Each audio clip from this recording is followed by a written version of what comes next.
Imagine this. A flight has just landed, and as passengers begin gathering their belongings, the intercom announces a minor security matter. Moments later, uniformed officers step aboard the plane. The passengers whisper in confusion as a composed, professional-looking woman is escorted off the flight under suspicious gazes. Her crime? Carrying a locked briefcase.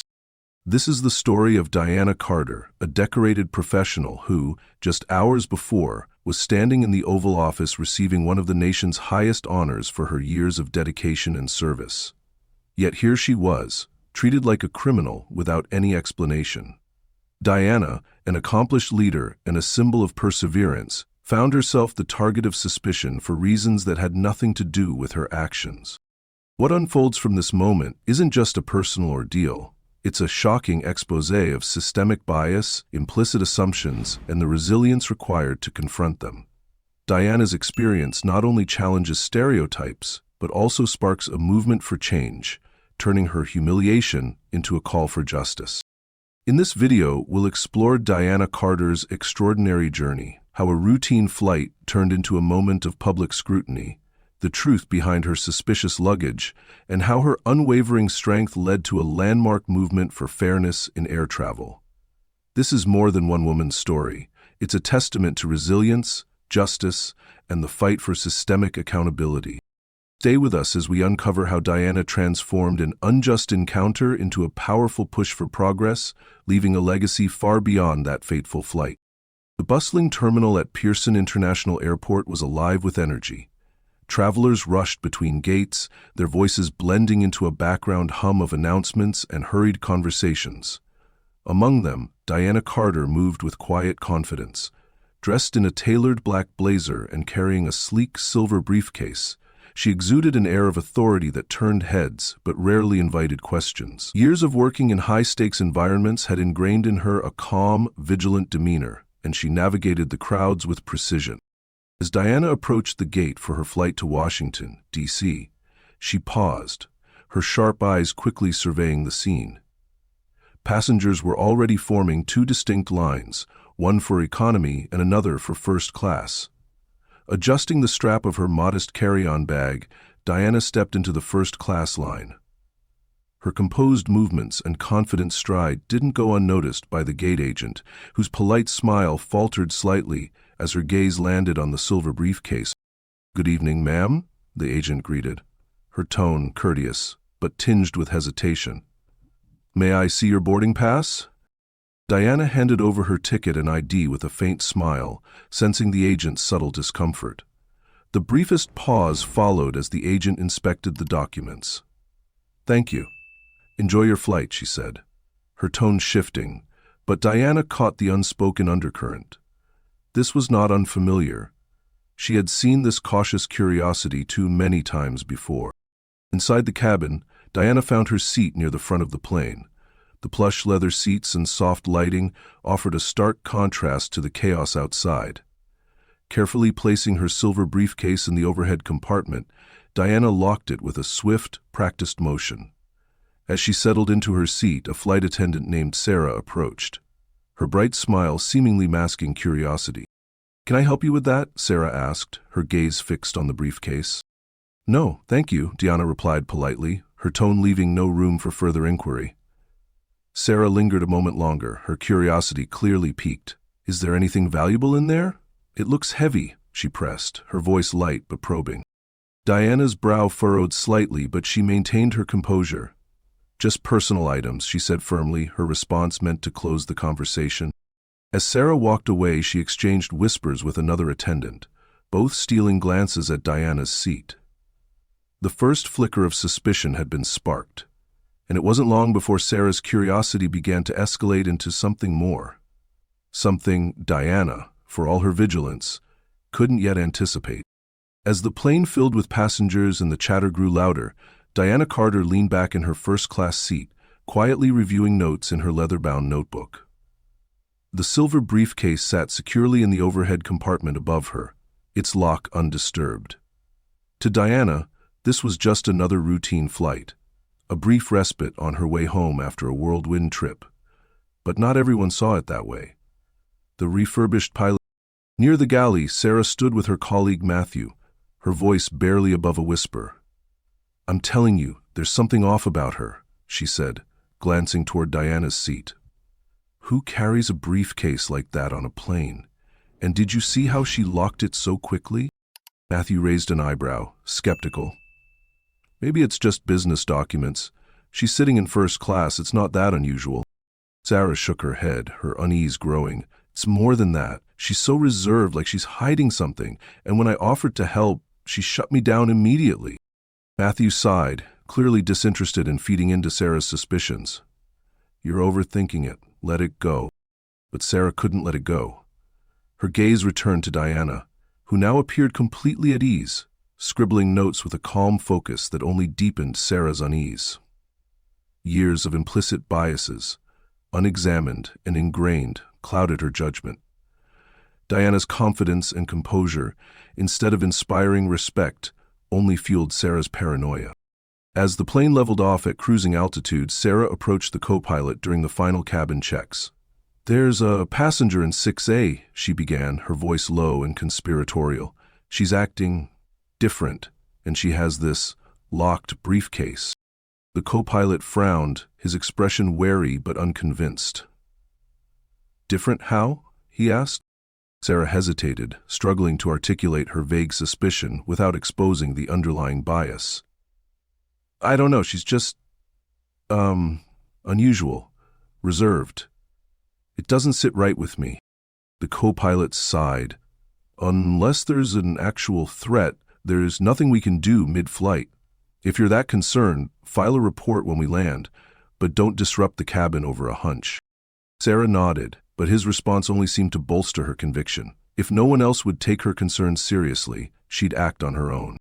Meanwhile, Diana remained oblivious to the brewing storm around her. Years of high-pressure work had sharpened her instincts, but she had learned to tune out unwarranted attention, especially when it stemmed from prejudice she couldn't control. She focused on her notes, her mind drifting occasionally to the ceremony from the night before. The award she'd received was a culmination of years of hard work and sacrifice, a moment of validation she rarely allowed herself to savor. Across the aisle, Sarah continued to watch, her thoughts racing. "Why won't she let anyone touch it?" she whispered to Matthew, who was now busy with the meal service. "It's like she's hiding something." "Sarah, stop," Matthew said firmly, his patience wearing thin. "You're creating a problem where there isn't one." But Sarah couldn't shake the feeling. Her biases, unacknowledged but potent, transformed Diana's calm demeanor into something suspicious. Her professionalism, instead of being seen as ordinary, became something to question. Diana's mere existence in the space Sarah didn't think she belonged in was enough to fuel unfounded assumptions. Later, as the meal service concluded, Sarah took matters into her own hands. Stepping away to a quiet corner, she discreetly called the airline's security desk. "This is Flight 2020, she said in a hushed voice. "I need to report a potential security concern. A passenger in 6A is carrying a locked briefcase, and her behavior seems suspicious." Unaware of the growing paranoia, Diana closed her notebook and leaned back in her seat, allowing herself a rare moment of rest. Little did she know, the calm exterior she had worked so hard to maintain was being misinterpreted as secrecy. The flight crew's whispers and stolen glances painted a narrative that had nothing to do with reality and everything to do with implicit bias. As the plane continued its journey through the night sky, the seeds of escalation had been sown. What started as unfounded suspicion would soon spiral into a confrontation that Diana never saw coming. As the plane began its descent toward Washington, D.C., Diana Carter remained seated, her silver briefcase secure in the overhead compartment.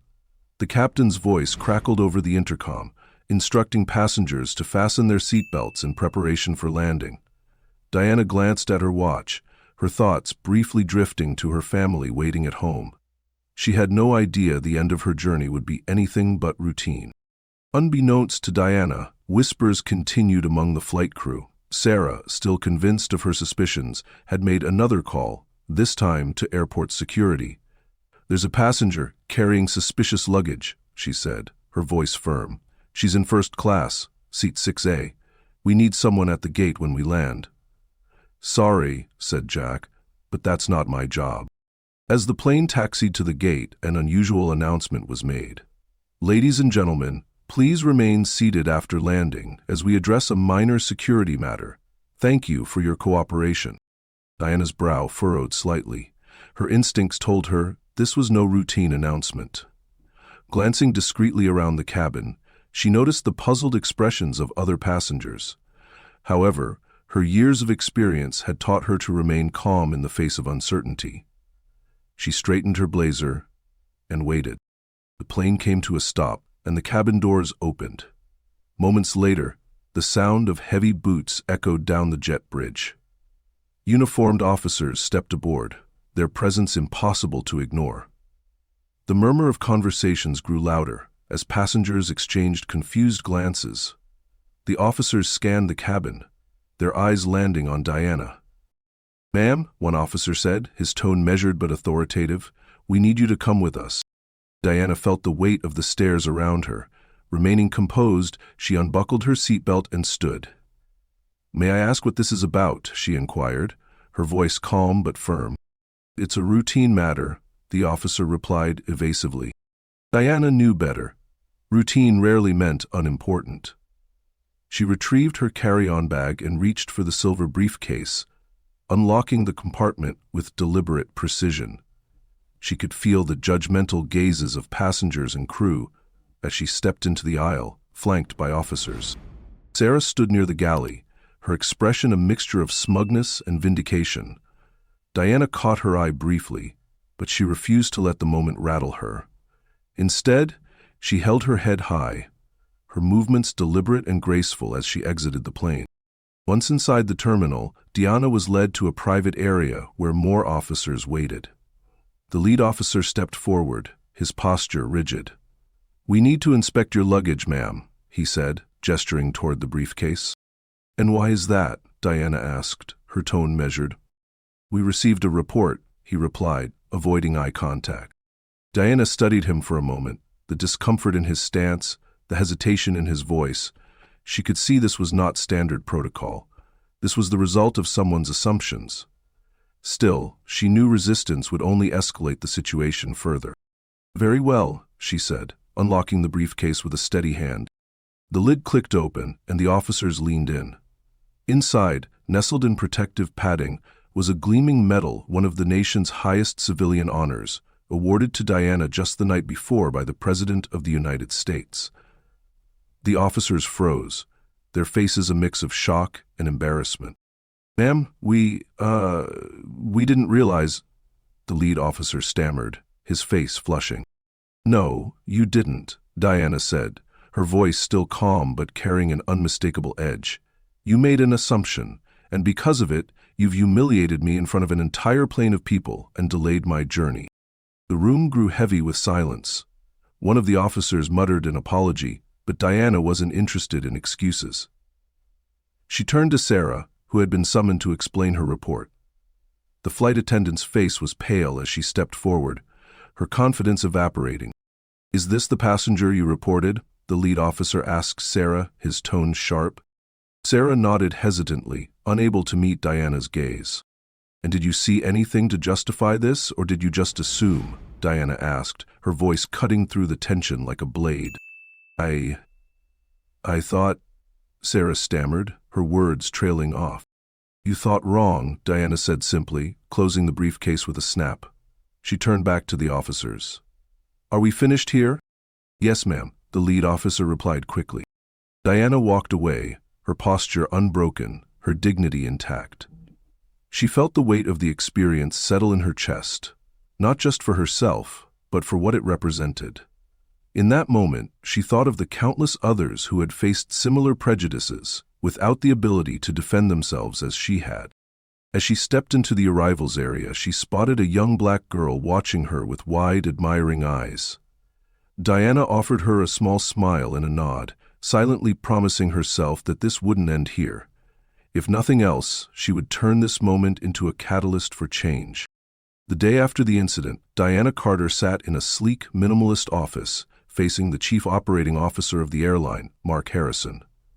His demeanor was professional, but his discomfort was evident as he skimmed the incident report in front of him. Diana remained poised, her silver briefcase resting on the floor beside her smaller reporter, a stark reminder of the humiliation she had endured. "Ms. Carter," Harrison began, clearing his throat, "let me start by offering our sincerest apologies for what happened. The treatment you received was unacceptable, and we've placed the flight attendant involved on administrative leave, pending further investigation." Diana's gaze remained steady. Harrison shifted uncomfortably in his seat. "We take these matters seriously. We're committed to improving our protocols and ensuring this doesn't happen again." "What specific actions are you taking?" Diana pressed. "Bias training, revised security procedures, increased accountability? Empty promises won't prevent the next incident." Harrison hesitated, clearly unprepared for her direct approach. "We're reviewing our policies." "Reviewing isn't enough," Diana interrupted, leaning forward. "You need systemic change. I'm not here for platitudes. I'm here to ensure no one else goes through what I did." Harrison nodded, taking notes as Diana outlined her recommendations. Though the meeting ended with his assurances of forthcoming improvements, Diana knew that real change would require more than internal promises. It needed external oversight. A week later, Diana found herself in the stately office of Senator Charles Whitmore, a longtime advocate for civil rights and one of the most influential voices on Capitol Hill. The senator, a tall man with a commanding presence, greeted her warmly. "Miss Carter," he said, gesturing for her to take a seat. "I've read about your experience with the airline. It's appalling, but unfortunately not uncommon. It's time we address this on a larger scale." Diana nodded, appreciating his directness. "That's why I'm here. I want this to go beyond my incident. We need structural reforms, not just for this airline, but for the entire industry." Whitmore smiled, sliding a folder across the desk. "I couldn't agree more. My team has been drafting something we're calling the Passenger Dignity Act. It mandates comprehensive bias training for all airline personnel, establishes federal oversight for incidents of discrimination, and creates a reporting system to track these cases nationwide." Diana opened the folder, her eyes scanning the draft legislation. It was bold and ambitious, exactly what was needed. "This is impressive," she said, her voice tinged with determination, "but it'll face resistance." "Of course it will," Whitmore replied with a knowing smile. "That's why we need someone like you, someone who's lived through this, who can speak to the broader implications of these incidents." The senator's words hung in the air, and Diana understood the weight of what he was asking. Advocacy was not new to her, but stepping into a national spotlight to push for systemic change was a different challenge entirely. Still, she knew this fight was bigger than her. The spotlight remained heavy on her when, over the next few months, Diana worked closely with Whitmore's team, sharing her insights and helping shape the legislation. Her focus remained on systemic change policies that would address the root causes of discrimination rather than merely treating its symptoms. During one meeting, a junior staffer asked, "Do you think the flight attendants should face harsher consequences?" Diana paused before answering. "It's not about punishing individuals. Sarah acted on her biases, but those biases were shaped by a system that normalized them.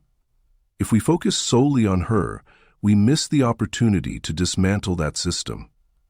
This is about accountability at every level, not scapegoating one person." Her approach resonated with Whitmore and his team. Together, they crafted a bill that would require airlines to implement mandatory bias training, create clearer protocols for handling security concerns, and establish independent oversight committees to investigate complaints.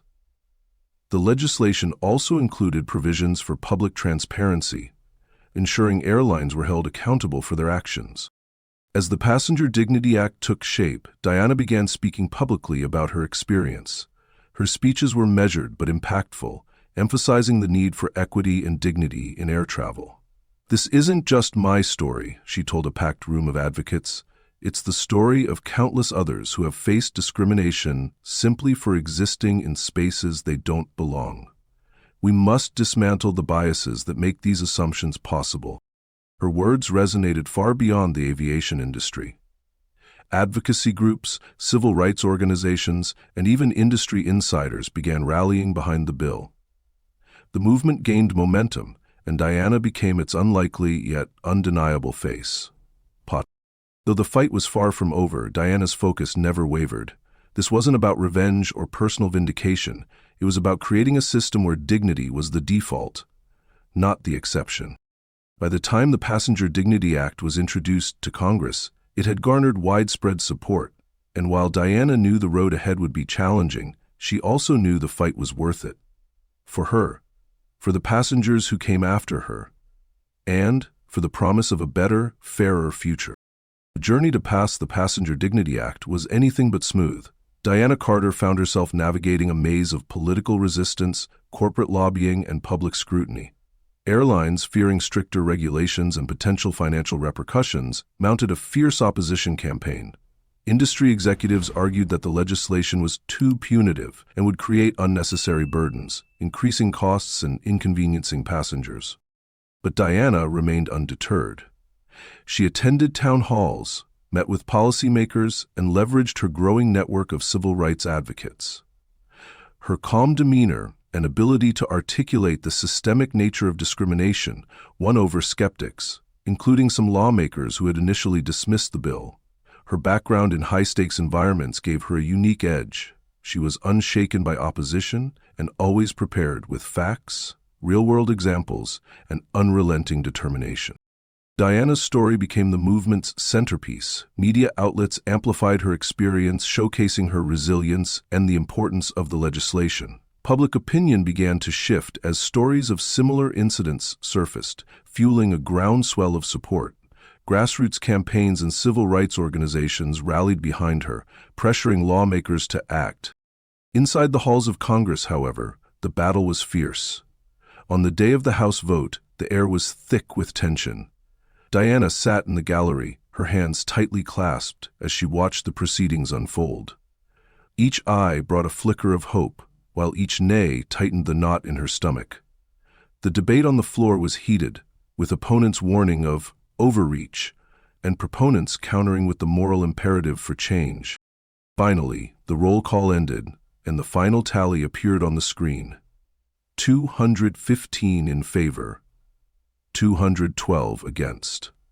The Passenger Dignity Act had passed by the narrowest of margins. For a moment, the room was silent, as though everyone was processing what had just happened. Then, applause erupted from the gallery. Diana felt tears sting her eyes as Senator Whitmore turned and gave her a small nod of acknowledgement. This was a victory not just for her, but for everyone who had been treated unfairly simply because of who they were. Reporters swarmed outside the Capitol, eager for Diana's reaction. "This isn't the end," she said, her voice steady despite the emotions bubbling beneath the surface. "It's a step forward, but the work isn't done. Accountability doesn't stop with passing a law, it starts there." As she left the building, she allowed herself a brief moment of joy. The fight for justice was far from over, but today she had proven that change was possible. Diana's leadership had turned her personal ordeal into a victory for countless others, and she was ready to keep pushing forward. Months after the Passenger Dignity Act passed, Diana Carter walked through the familiar corridors of Pearson International Airport, this time with a different purpose. As part of her commitment to ensuring the Act's implementation, she was conducting a surprise inspection of Global Wings Airlines, the company at the center of her ordeal. She wanted to see for herself whether the promises of change were being fulfilled. From the moment she entered the airline's operations hub, it was clear that progress had been made. Signs promoting inclusivity and anti-bias initiatives adorned the walls, and employees wore badges that read "Equity and Respect in Action." Diana observed, as staff members interacted with passengers, calm, professional, and notably more thoughtful than she remembered from her last experience. The airline's COO, Mark Harrison, joined her for part of the inspection, walking her through their updated protocols. "We've implemented mandatory bias training for all employees," he explained. "We've also revised our procedures for reporting and addressing passenger concerns to ensure they're based on behavior, not assumptions." Diana nodded, her sharp eyes scanning the faces of employees. There was visible progress, But she wasn't one to be easily satisfied. "These changes are promising," she said. "But culture takes time to shift. Accountability has to be ongoing." Pearson agreed, his demeanor humble. "We're committed to that. Your experience was a wake-up call, and we intend to honor the lessons it taught us." As the inspection concluded, Deanna noticed a familiar face among the crew. Sarah, the flight attendant whose actions had sparked the incident, approached hesitantly. Her usual confidence was replaced with visible unease. "Miss Carter," Sarah began, her voice trembling slightly, "I wanted to speak with you. I owe you an apology." Diana turned to face her fully, her expression unreadable. Sarah continued, her words spilling out in a rush. "What I did that day was wrong. I made assumptions, terrible ones. I've been through the new training and it's opened my eyes to the harm I caused. I'm truly sorry." For a moment Diana said nothing, letting the weight of Sarah's words settle. Then she nodded, her tone measured. "Acknowledging your mistake is a good first step. What matters now is what you do going forward." Sarah's eyes filled with tears as she nodded. "I understand. I just want you to know I'm committed to being better." As Diana left the terminal, she reflected on the day's events. The changes she had seen were real, though imperfect. Sarah's apology was a reminder that change, while slow, was possible. It wouldn't erase the past, but it symbolized a step toward a better future. Standing at the gate, Diana looked out at the planes on the tarmac. The fight for equity and justice was far from over, but moments like this reminded her why it was worth continuing. Change didn't happen all at once. It happened one action, one policy, and one person at a time. Diana Carter's journey began as a single humiliating incident on a routine flight. What could have been just another moment of bias brushed under the rug became a catalyst for systemic change. Diana transformed her experience into a powerful movement, not only advocating for herself, but also for countless others who have faced discrimination in silence. Her resilience and determination turned a moment of injustice into an opportunity for progress. Her story is a testament to the strength it takes to confront deeply rooted biases and the courage required to demand accountability. From the public humiliation of being targeted on a plane to the halls of Congress where she fought for legislation, Diana's unwavering focus never wavered. She showed the world that real change doesn't come from anger alone, but from channeling that energy into purposeful action. The Passenger Dignity Act was just one step forward, but it marked a significant shift in how the airline industry approaches equity and respect. Through her advocacy, Diana inspired policy changes, altered company cultures, and planted seeds for future progress. Yet, as Diana herself reminded us, the work is far from done. Bias, whether overt or implicit, remains a pervasive issue, not just in air travel but in every facet of society.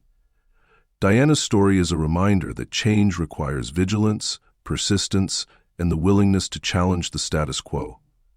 It's a call to action for all of us to confront prejudice whenever and wherever it arises. As Diana gazed out at the runway after her final inspection, she allowed herself a rare moment of satisfaction. The battle was ongoing, but the victories were real. Her journey proves that even in the face of systemic barriers, one person's courage can ripple outward, inspiring a movement and leaving the world better than they found it.